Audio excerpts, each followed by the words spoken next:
प्रेरणा कथा। कर्म प्रधान मानव। महात्मा बुद्ध का एक परम भक्त था।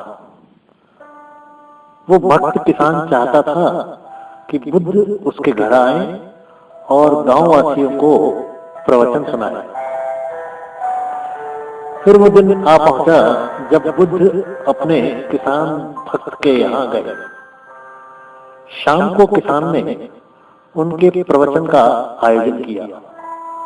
बुद्ध का प्रवचन सुनने के लिए गांव के सभी लोग उपस्थित थे, लेकिन वह भक्त ही कहीं दिखाई नहीं दे रहा था।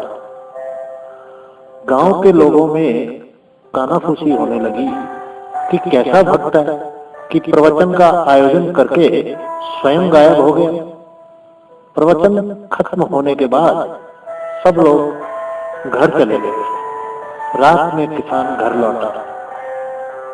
बुद्ध ने उत्सुकतावश अपने किसान भक्त से पूछा, तुम कहां चले गए थे? गांव के सभी लोग तुम्हें पूछ रहे थे। किसान ने बुद्ध के कदमों में बैठकर कहा, दरअसल प्रवचन की सारी व्यवस्था हो गई थी और सब ठीक ठाक चल रहा था और सभी लोग आ चुके थे, पर तभी अचानक मेरा बैल बीमार हो गया।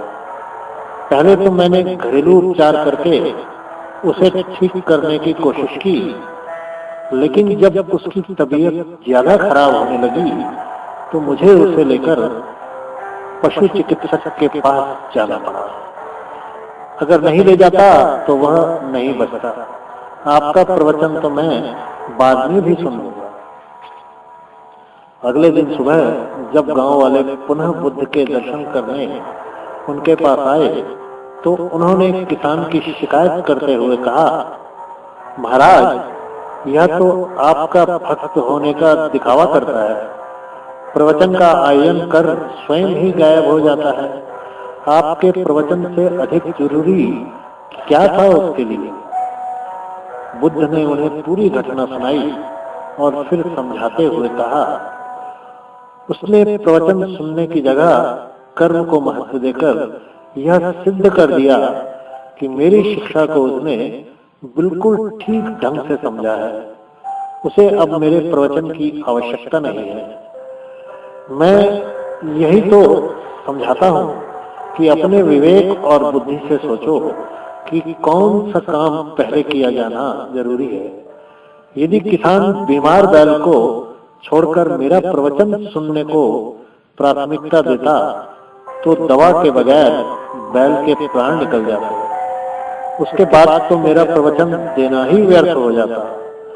मेरे प्रवचन का सार यही है कि सब कुछ त्याग कर प्राणी मात्र की रक्षा करो।